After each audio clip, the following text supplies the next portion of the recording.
Bonjour, bienvenue dans ce nouvel épisode de Comprendre le numérique, illustré en bande dessinée bien sûr.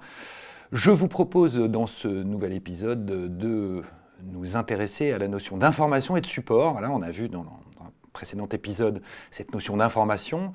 Aujourd'hui, support et message. De quoi parle-t-on? Qu'est-ce que c'est? Car dans cet environnement numérique dans lequel vous travaillez probablement, qu'est-ce que c'est qu'une blockchain, une plateforme, le big data, une cyberattaque, le chiffrement, un algorithme, les bases de données? Pour comprendre ces problématiques de ce monde numérique, je vous propose ce nouvel épisode avec un parcours historique, technique et juridique pour comprendre ces grandes notions qui vont vous permettre de mieux maîtriser cet environnement numérique dans lequel nous vivons tous aujourd'hui. Science sans conscience n'est que ruine de l'âme. Je sais, je me répète. J'aime bien cette phrase de Rabelais. Pour nous, juristes, c'est comprendre la technique. Pour vous, qui avez un parcours technique, peut-être mieux comprendre l'encadrement juridique pour que nous puissions nous approprier ces outils, savoir comment ça marche. J'ai encore oublié de me présenter. Je suis Super A. Je suis avocat au cabinet Constellation.lo. Nous nous occupons de problématiques numériques, soit pour des produits numériques, soit pour des entreprises qui ont affaire à des problématiques numériques. Voilà, et pour comprendre donc toutes ces problématiques, cet univers merveilleux du numérique, du digital, j'ai fait le choix de vous expliquer tout ça en bande dessinée.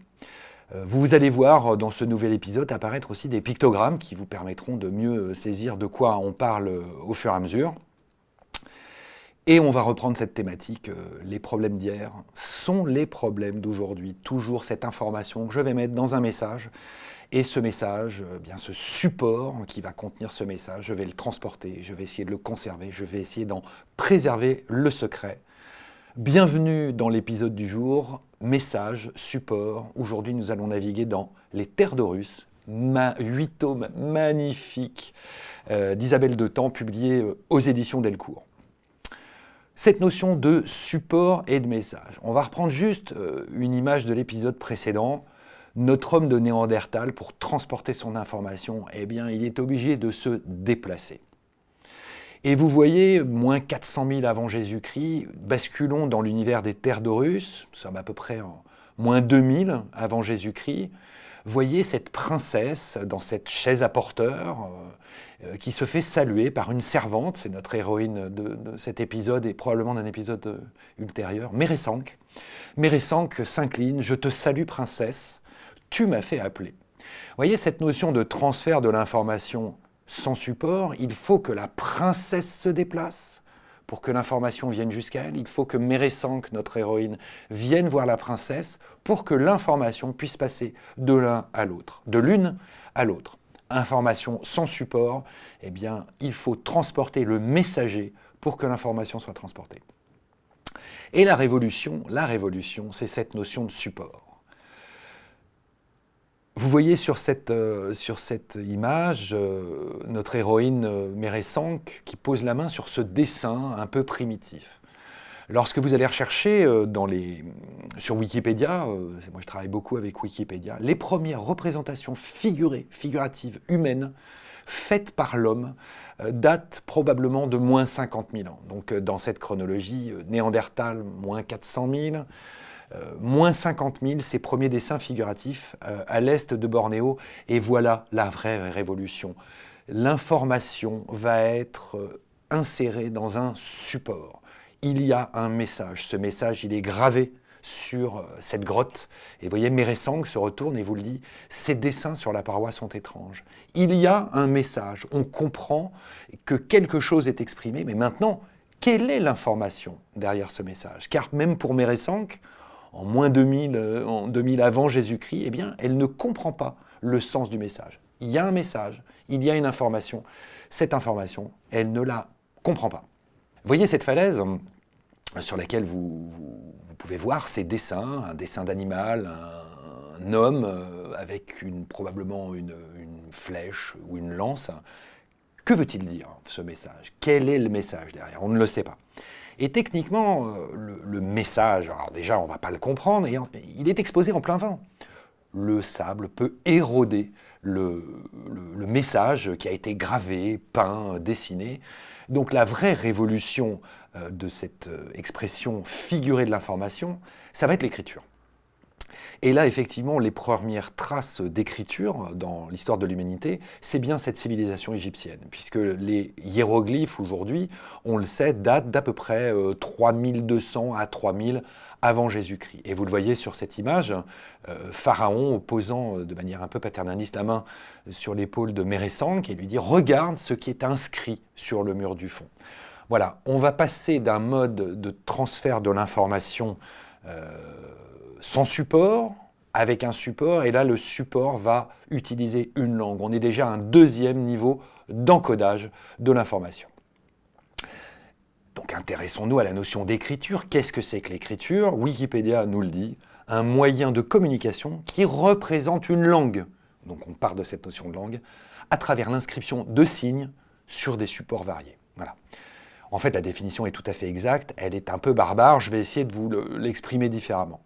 Voilà. Pour synthétiser cette notion d'information, d'écriture et de lecture, vous prenez une information, vous l'encodez dans une langue, vous l'encodez ensuite dans une écriture, qui va donc être partagée par un émetteur et un destinataire.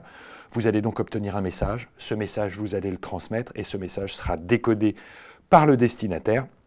On appelle ça la lecture, et la lecture permet l'accès à l'information, la plus-value, le renseignement, la valeur ajoutée. Et voyez, sur cette illustration, le fils de Pharaon va avoir ce message écrit, et manifestement, lui, va être capable de le comprendre. Il va décoder cette écriture. Tandis que dans l'illustration suivante, vous voyez ce personnage sans doute effrayé, vous voyez cette famille qui se blottit à l'arrivée de Pharaon. Au fond de la paroi rocheuse, il y a une inscription « Je ne sais pas lire ». Donc ce personnage sait qu'il y a une information, il n'est pas capable de la décoder. Et Pharaon, lui, va aller voir l'inscription, va la décoder, il va déchiffrer. Car lecture, écriture, c'est une manière de chiffrer et de déchiffrer de l'information. Nous ferons une série d'épisodes sur cette notion de chiffrement, technique, juridique, comment ça marche. Nous y reviendrons plus tard. Alors, si on veut poursuivre ce parcours sur cette notion de message, intéressons-nous maintenant au transport du support de l'information. Dit comme ça ne donne pas envie. On va essayer de le voir en mode BD et de le rendre plus compréhensible. Voilà. La télécommunication, c'est ça le transport de l'information, le transport du message, c'est la télécommunication. Vous voyez Pharaon qui est là, prévenez K, je veux le voir sans attendre. Il cherche à communiquer. Sauf que là, la télécommunication va se faire uniquement de manière verbale. Il va falloir faire venir sans support les personnes qui veulent s'échanger de l'information. Cette notion de télécommunication au pluriel, voilà, je repars toujours du dictionnaire Larousse en ligne, qui a l'air de laisser notre tigre des 5 terres un peu perplexe. Qu'est-ce que sont les télécommunications? C'est l'ensemble des systèmes assurant le transfert d'informations. Vous voyez, on revient toujours sur cette notion d'information, de valeur ajoutée, de renseignement. Voilà, cette notion de transfert d'informations, pour moi, techniquement, je vais dire un transport de l'information. Et vous voyez ce ptérodactyle du dernier Troyen, BD magnifique. Ce ptérodactyle va vous permettre d'illustrer cette notion de transport. Le transport, il y a vraiment un déplacement physique à un moment d'une information, et cette information, elle est dans le message. Nous avons vu dans un épisode précédent cette révolution qui consiste à séparer le messager du message. Et là, vous le voyez illustré sur cette image, le messager, physiquement, ce tigre va voir son Altesse, va voir son roi, et il tient dans la main un support, il tient un papyrus probablement, un parchemin, on ne sait pas. Et le messager ne connaît pas le message est contenu dans le support qu'il tient à la main. Le message est déjà séparé du messager. Le messager n'est plus qu'un transporteur du support de l'information.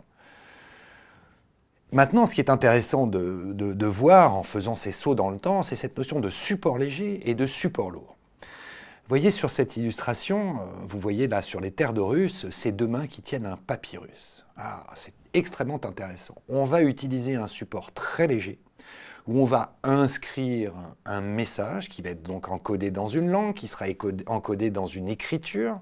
Voilà, on écrit son message de manière simple sur un support très léger. Le transport de cette information, le transport du message sera extrêmement facile, puisque c'est léger et facilement manipulable. Vous voyez, de la même manière, Meresank, sur cette illustration, qui met ses rouleaux de papyrus dans un coffre, probablement en bois, le stockage de l'information sur un support léger est extrêmement pratique. Par contre, vous le voyez sur cette autre illustration, ce personnage, visiblement, qui a été agressé, attaqué, on ne sait pas, qui baigne dans son sang, eh bien, cet archiviste, sans doute, en tout cas cette personne qui voulait accéder au support qui contenait ces informations, il y a eu une lutte, il y a eu un combat, toujours est-il que ces parchemins sont disséminés dans cette pièce. Ah, le stockage, oui, la sécurité du stockage de l'information sur ces papyrus, c'est pas terrible.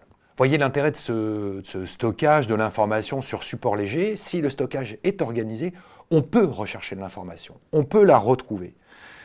Ce ne sera peut-être pas très rapide, parce qu'il va falloir tout lire pour arriver à trouver, mais ça fonctionnera. Et vous voyez, ça fonctionne à l'époque de Meresank, sur les terres de Russe, puisqu'elle a trouvé l'information sur le support. Elle tend le bon papyrus, le bon parchemin à ce personnage, le plus incroyable est consigné ici. Tu n'as plus qu'à lire. Elle a trouvé l'information sur le support, elle tend le support à son interlocuteur, au destinataire de l'information qui va pouvoir voir.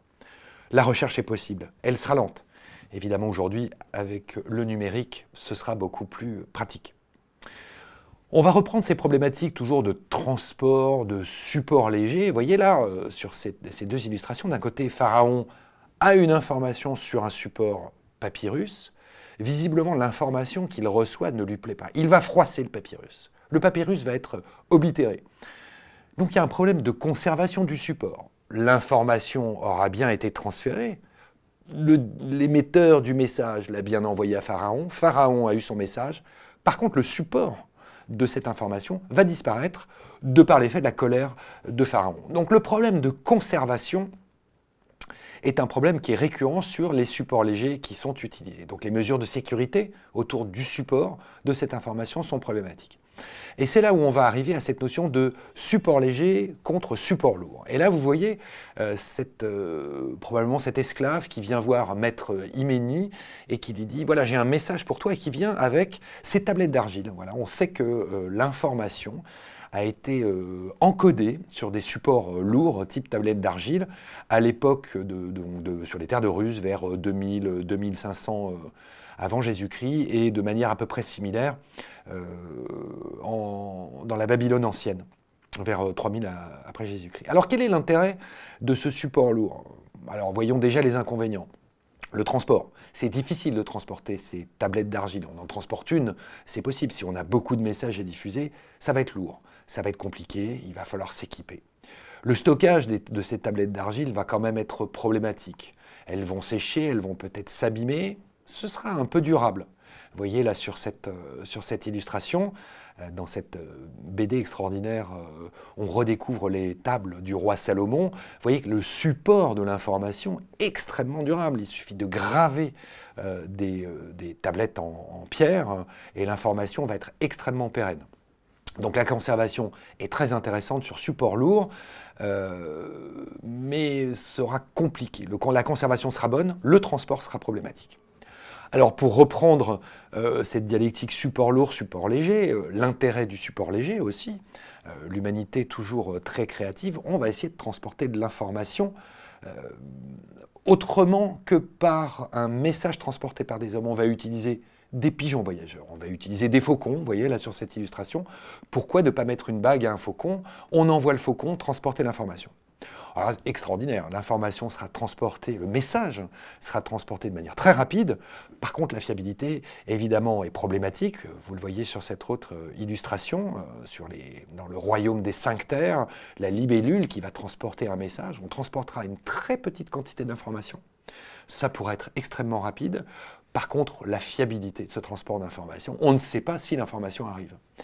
Est-ce que l'information sera comprise? Est-ce qu'elle sera décodée? C'est encore un autre problème, mais on n'a pas de certitude sur ce transport. Message léger, support léger, très pratique, très rapide, fiabilité douteuse. Voilà.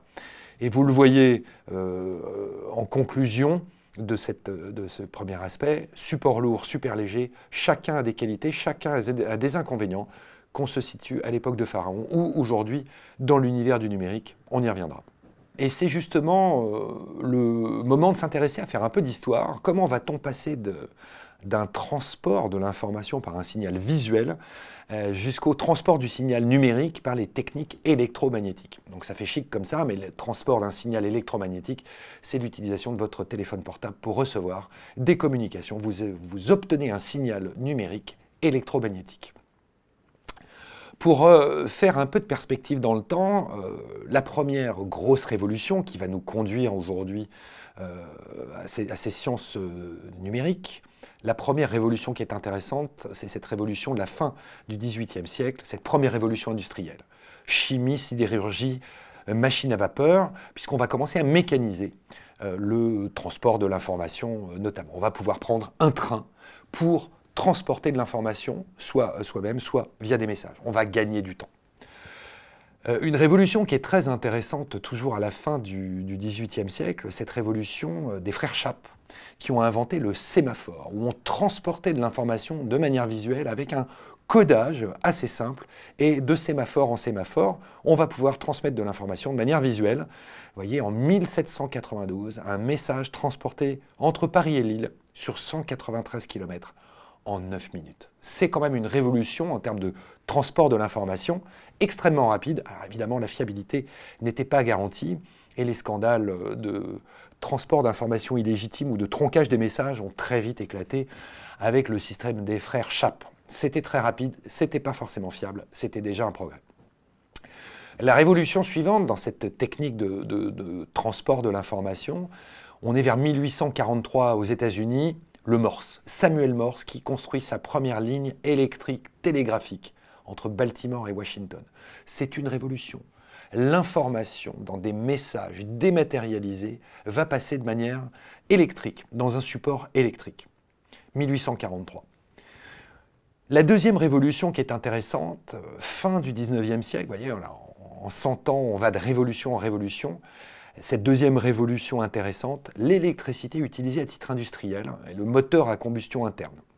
Et appliqué au sujet qui vous intéressera, j'espère, dans cet épisode et dans les suivants, le début du transport de l'information sans support, cette révolution qui est le téléphone. Le premier téléphone, son exploitation commerciale, nous sommes aux États-Unis en 1877, il y a 150 ans aujourd'hui.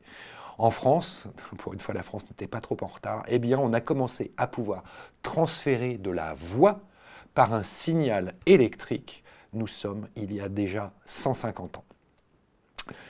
La révolution suivante, puisque là les révolutions s'enchaînent de plus en plus vite dans le temps, le premier transport de la voix sans fil, eh bien c'est la TSF. Nous sommes en 1900. Cette capacité d'un poste émetteur à un poste destinataire, à un poste récepteur, nous sommes en 1900, il y a à peine 120 ans.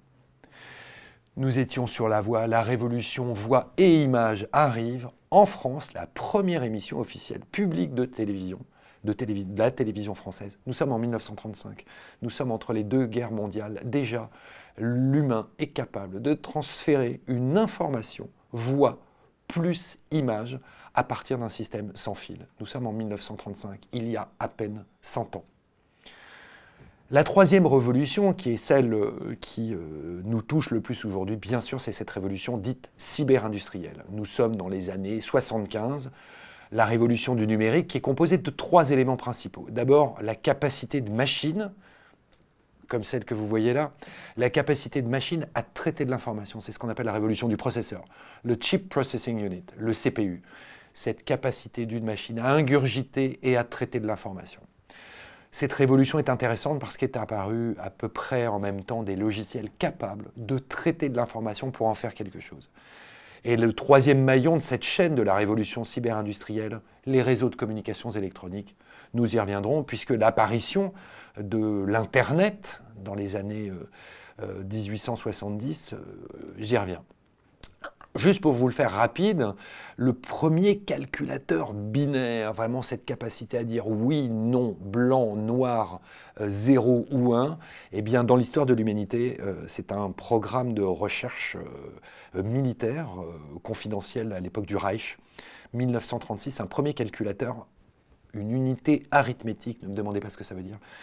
Allez voir sur Wikipédia la première machine embryonnaire qui permette de faire ce calcul automatisé d'informations. Nous sommes en 1936.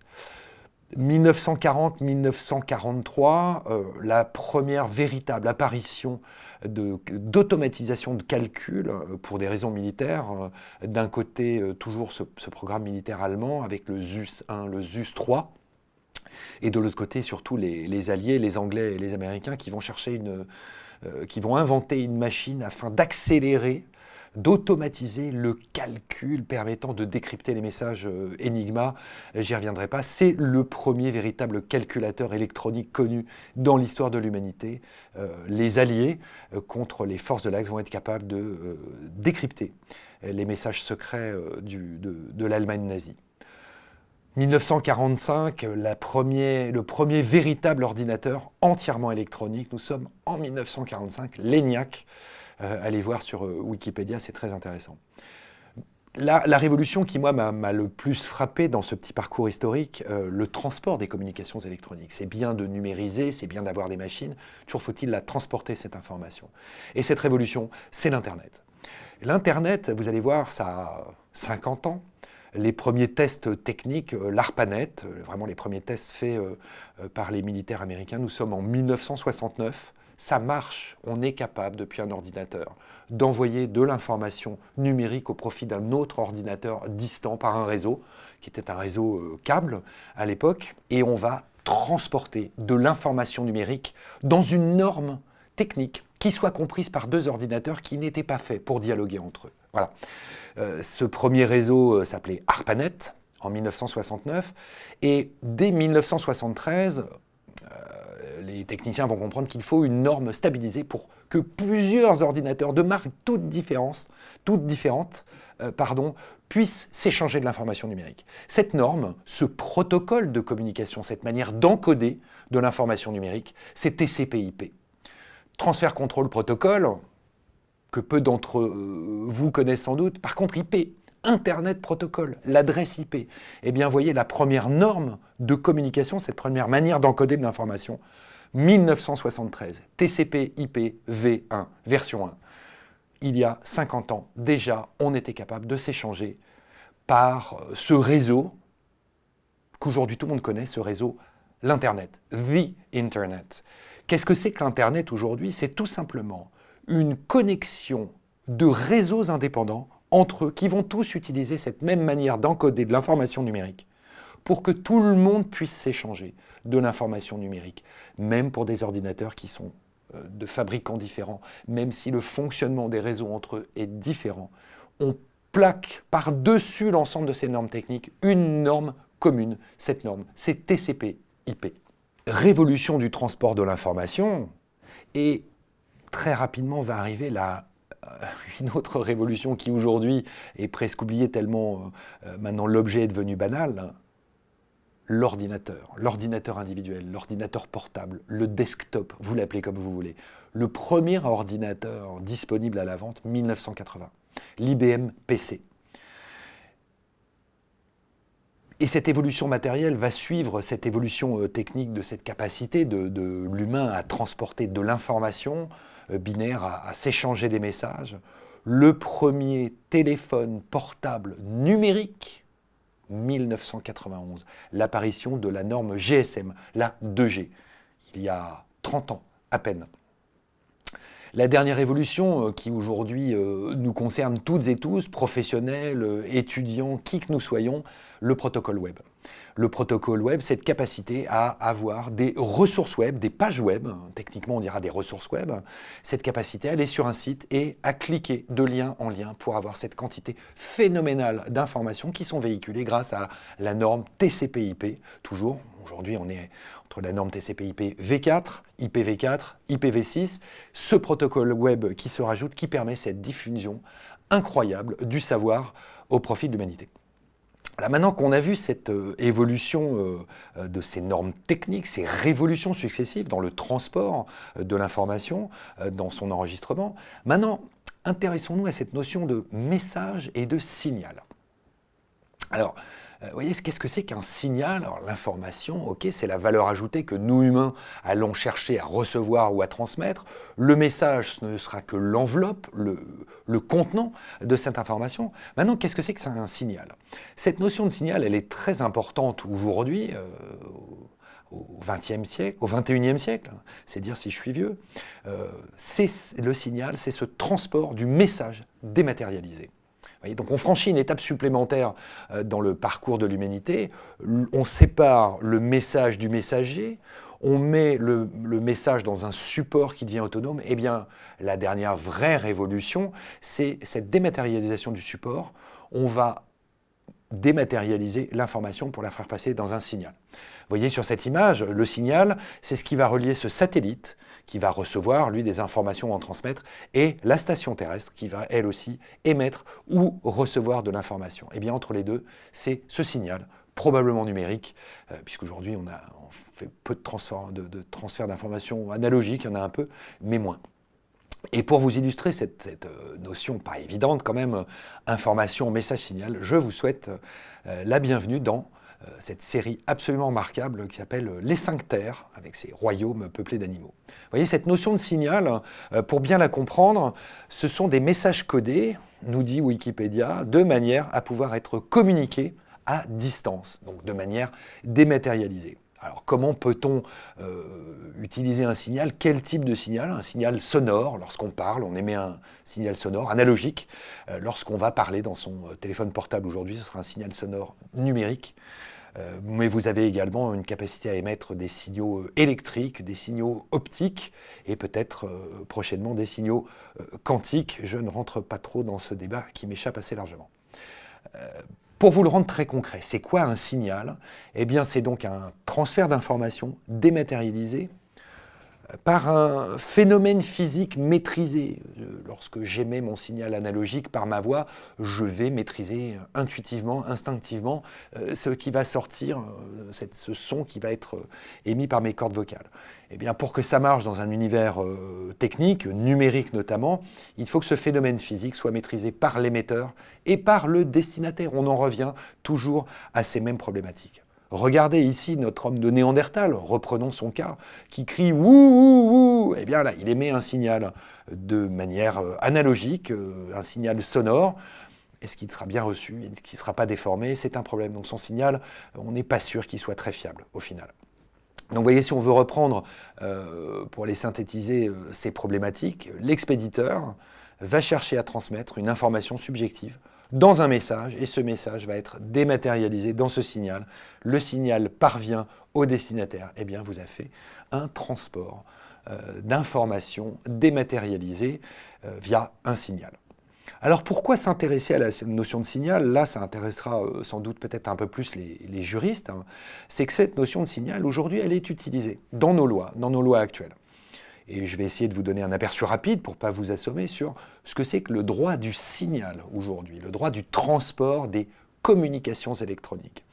Et je ne me cantonnerai pas à notre petit hexagone bleu, blanc, rouge. En fait, aujourd'hui, ces lois européennes utilisent cette notion de signal. Et pour vous illustrer ce droit des communications électroniques, ce début, peut-être votre première approche du droit des communications électroniques, bienvenue dans cet univers magnifique de Badlands, peuplé de monstres et de monstres divers et variés. Et là, pour comprendre cet aspect technique et cet aspect juridique, conceptuellement, le droit organise aujourd'hui le transport de la data numérique, c'est une branche de droit autonome, et le droit du contenu de la data. Est-ce que vous faites de la contrefaçon? Est-ce que vous véhiculez un propos raciste, sexiste, homophobe? Voilà. Le droit du transport va être la partie qui va encadrer le droit des opérateurs de communications électroniques. Le droit du contenu sera plus lié à la nature de l'information que vous allez véhiculer. Et dans ce droit du transport de la data, qui ne fait rêver personne et qui est pourtant essentiel, puisque les opérateurs de communications électroniques, l'expression est volontairement au pluriel, eh bien ces opérateurs ont un certain nombre de droits et d'obligations.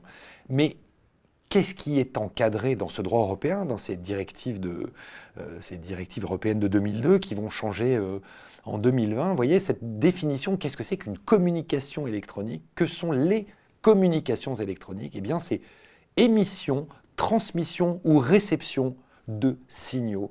Et c'est quoi ce signal? Eh bien, c'est un écrit, une image ou un son par voie électromagnétique. Vous voyez, c'est pour ça que c'est intéressant de prendre au départ cette notion d'information, de message, de signal, pour voir comment ensuite le droit va encadrer les différentes manières de transmettre de l'information, que ce soit à titre privé, à titre professionnel, à titre commercial ou à titre militaire. Nous verrons comment marche ensuite tout le droit du secret et comment on peut essayer de protéger techniquement ou juridiquement ces secrets. Je ne vais pas vous assommer avec un cours de droit très pénible sur le droit du transport de la data et les communications électroniques, juste un petit éclairage pour vous montrer comment notre législation européenne aujourd'hui, pour les 27 États membres, depuis que la Grande-Bretagne a lâchement décidé de nous abandonner avec le Brexit, dans les textes légaux est encadré pour les gens qui vont transporter, les opérateurs qui vont transporter de la data, les opérateurs télécoms pour le dire en clair, les fournisseurs d'accès Internet, eh bien, est encadré cette notion d'émission-réception ou de réception de signaux. Donc c'est bien, est appréhendé par le droit, cette notion d'information numérique dématérialisée dans un signal, et c'est écrit dans la loi par voie électromagnétique. Donc c'est toute cette notion d'information binaire sur laquelle on reviendra dans un tout prochain épisode pour comprendre voilà, comment c'est encadré. Je vous passe le détail de la transposition magnifique par la loi française de cette notion de signaux. Voilà, l'Europe dit acheminement de signal, transmission de signal. La France, elle, va utiliser la notion d'acheminement de communications électroniques. On voit bien qu'on parle de la même chose. L'Europe va nous dire signal, la France va dire dans son code des postes et des communications électroniques. Une lecture magnifique, très agréable. La France va utiliser la notion de communications électroniques. On parle bien de la même chose. Un dernier petit aperçu sur cette notion de transport d'informations, de transport de messages, le prix. On a vu un éclairage technique, peut-être un peu d'éclairage juridique, mais vous allez voir comment l'argent a influencé sur la manière dont l'information, dans le temps, va être transportée. Donc nous allons repartir d'une époque lointaine. Vous voyez ce personnage encapuchonné, vous voyez ce museau de chien. J'ai un message urgent à envoyer. Et derrière cette porte encore fermée, on lui répond « Tu connais le tarif ?» Oui. Cette image va vous sembler tout à fait normale. Je vais envoyer un message, ça va me coûter combien? Eh bien, sachez que jusque pratiquement vers 1850, eh bien, le système était fort différent avec la Poste, car ça n'était pas celui qui envoyait le message qui payait, mais celui qui réceptionnait le message. Lorsqu'on envoyait une lettre, on ne payait rien, et le postier de l'époque se présentait au destinataire et lui donnait le prix de la communication, le prix du transport de l'information, le prix du transport du message. Et si le destinataire ne pouvait pas payer, le message n'était pas délivré. Voilà, le système, jusqu'à vers 1850, le système, c'est ce qu'on appelle le port dû. Le transport de l'information, le transport du message n'est pas payé. Et il était très cher. En plus, il fallait savoir écrire, il fallait savoir lire. Donc la quantité d'informations véhiculées, même par écrit, jusque vers 1850, était assez réduite. Et effectivement, la grosse révolution en matière de prix pour transporter cette information, en France, c'est 1849, l'invention du timbre-poste, où l'émetteur d'un message, l'expéditeur d'un message, va payer le transport de son information, et une fois que le timbre est apposé sur la lettre, le parchemin, le papyrus, appelez-le comme vous voulez, ça marchera pareil dans l'univers des télécoms bien des années après, vous appelez quelqu'un, c'est vous qui allez payer et non pas le destinataire. Eh bien c'est cette révolution en France qui est apparue avec le timbre-poste en 1849. Évidemment, si l'information est payée dès le départ, le coût du transport de cette information va beaucoup diminuer, donc la quantité d'informations transportées, la quantité de lettres, en clair, qui vont pouvoir commencer à s'échanger, va littéralement exploser. Nous sommes en 1850. La révolution suivante en termes de prix du transport de l'information, cocorico, La France. C'est la révolution du triple play. Ce sont les box qui vont permettre, avec un abonnement d'un montant mensuel relativement réduit, de disposer d'une capacité à recevoir de la data numérique pour nos ordinateurs, de la capacité à téléphoner. Tout ça à un coût très réduit avec le Wi-Fi et la connexion de l'ensemble de nos terminaux en Wi-Fi. C'est l'explosion du transport de l'information. Le coût du transport de cette information, en émission comme en réception, ne compte plus. Voilà, ça c'est vraiment la dernière révolution, mais je vous sens fatigué. Là, je vois que je vous ai beaucoup parlé aujourd'hui. Eh bien, je vous remercie de votre patience à écouter information, message, signal. Je m'arrête, hein. Plus de détails. Je m'arrête. Je vous remercie de votre attention. Je vous retrouve volontiers pour un prochain épisode de notre parcours historique, technique et juridique autour de la notion d'information et message. Prochain épisode, la donnée numérique et le droit des bases de données. À bientôt.